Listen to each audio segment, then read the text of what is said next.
Amerika hökuməti Uyğur məcburi əmgəyining oldini olish qonunini yo'lga qo'yib, Sharq Turkistonda ishlab chiqarilgan mahsulotlarga cheklama qo'ygandan keyin Xitoy o'zini bechora ko'rsatishga boshladi va buning ommaga ziyon solganligini o'tirg'a qo'ydi.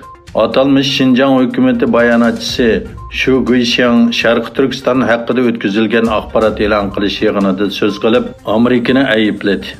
U Washingtonning tashabbusining xalqaro qonun va xalqaro munosabatning asosiy qoidasiga og'ir darajada zid keladiganligi, xalqaro savdo qoidasining ijro qilinishi, sanoat zanjirining muqimligi va ikki davlatdagi korxona va iste'molchilarning manfaatiga ziyon yetkazadiganligini o'tirg'a qo'ydi. Avstraliya strategik tadqiqot o'rnining doklatiga qaraganda, dunyo miqyosida 100 dan ortiq davlat va 83 donliq markaning mol bilan ta'minlash zanjirida Uyg'urlar qul sifatida ishlatilgan.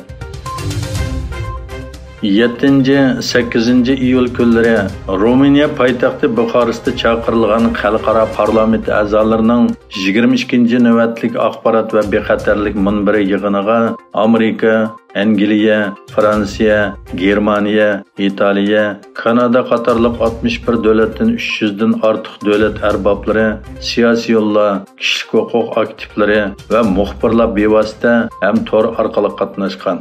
Nurg'un davlatlarning bosh ministerlari va parlament a'zolari bevosita yoki tor orqali qatnashgan bu yig'inga Xitoyning irqiy qirg'inchiligiga uchrayotgan Uyg'urlarga vakolatan Amerika Xalqaro diniy erkinlik komitetining raisi, Xudisun institutining oliy tadqiqotchisi Nuri Turkel apandi bilan Uyg'ur harakati tashkilotining direktori Roshan Abbas xonimlar taklifga binoan qatnashgan ham nutqlar so'zlagan. Amerika Xalqaro tadqiqot idorasi Moliya ministrligi bilan moslashib, Ukraina hukumatiga Dunyo bankisi orqali sahiya xodimlarining maoshini to'lash uchun 1 milliard 700 million dollar ta'minlaganligini e'lon qildi. Yana bir tarafdan Yevropa ittifoqi Ukrainaga qo'shimcha 1 milliard yevro yordam berishni tasdiqladi. Yaponiya Moliya ministri Suzuki Shunichi Paytaxtda Tokioda Amerika Moliya ministri Janet Yellen bilan ko'rishdi. Yellen bilan Shunichi ikki davlatning Ukrainadagi urush, yemeklik bexatarligi va erkin savdo qatorliq masalalarda hamkorlashadiganligini e'lon qildi. Iqtisodiy va siyosiy krizislar bilan tavrangan Sri Lankada amaldorlar qechishga urinmoqda. Prezident Rajab Aqsaning tunugun tushda Dubayga qechib ketish plani aerodrom xodimlarining to'sqinlik qilishi bilan mag'lub bo'lib, bir necha soatdan keyin harbiy aeroplanga o'ltirib davlatidan ayrilganligi xabar qilindi. Sri Lankadagi namoyishchilar 7-iyul bosh ministrining turalg'usiga kirib, binoga o't qo'ygan edi.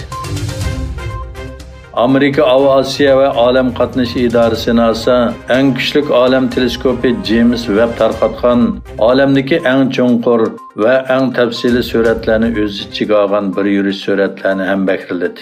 13 milliard 500 million yillik tarixga ega ekanligi mo'ljallangan koinotning yiroq rayonlarini ko'rsatadigan suratlar ilgarigiga qaraganda texnik suzuk bo'lib, 10 milliard dollarga bitib chiqqan James Webb teleskopining infraqizil nurli kamerasi bilan tarqatilgan.